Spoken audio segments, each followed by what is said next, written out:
Hello Internet, StarGuy1001 here, and what you are currently looking at right now is my red-black standard vampire deck. Now, I built this on a whim, and personally, just for flavor aspects, I'm not all that big of a fan of red vampires.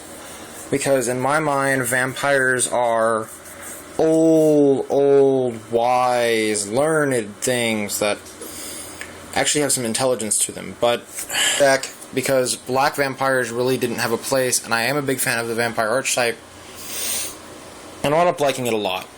Not flavorfully, but, just the way the deck plays. It's very, very active. So without further ado, let's go ahead and get started. And down here with the lands, we have 20 total lands, 10 mountains, and 10 swamps. Now then over here to the 1-drops, we have 4 Stromkirk Nobles, 4 Bump in the Night, 2 drops, 4 Vampiric Fury, 4 Curse of the Stalked Prey, 4 Nightbird's Clutches, 4 Go for the Throat, and 4 Blood Crazed Neonate. Onto the 3s, we have 4 Stromkirk Captains, 4 Rakish Heirs, and then 2 Markov Blade Masters. On the 4 drops, we have 1 Olivia Voldaren, and in the 5s, we have a Bloodlord of Vasagoth, and 2 Falkenrath Marauders.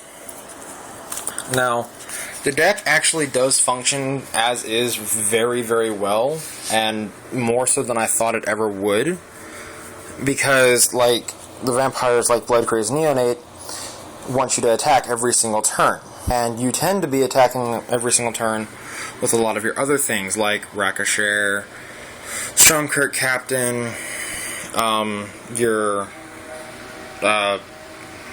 Stromkirk Nobles, and even your Olivia tends to be attacking a lot more than you think it would.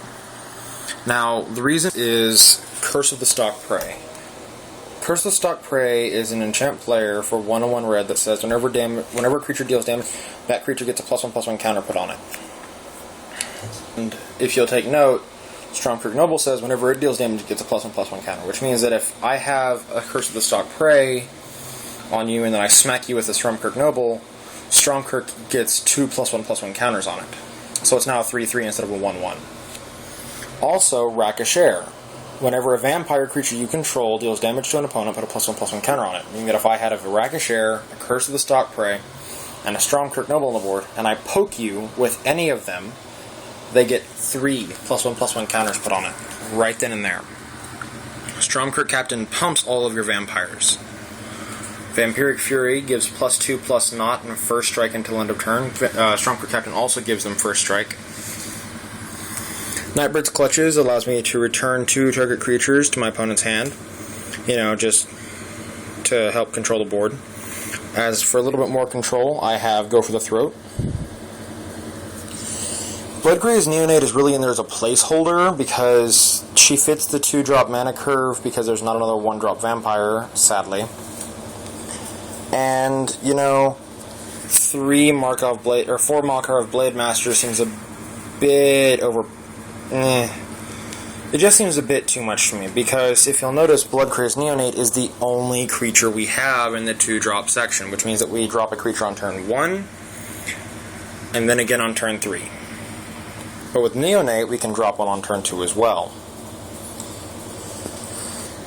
Then up here we have our big creature, the queen of the deck, Olivia Voldaren. Right now I only have 1, but eventually this Vasagoth over here is going to turn into 1, because that Bloodthirst 3, while it is relevant in the deck whenever he's on the board, he doesn't tend to see play too much. And Olivia, I have the mana for her almost every single game, but I never pick her up because I've only have 1.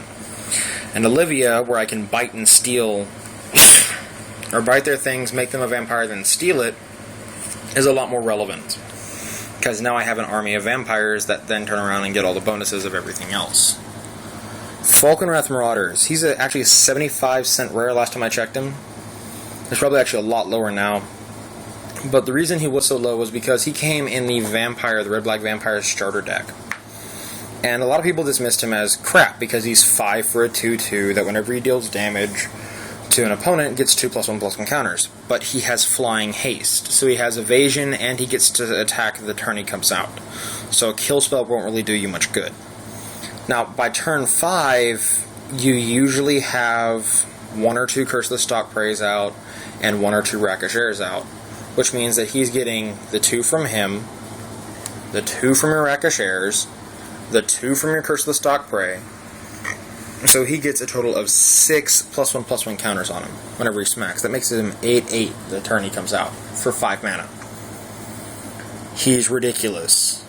If you have a Stormkirk Noble out, he's also he's now a 9/9 first strike, or a 3/3 first strike if he doesn't get through. That's just for him hitting the board.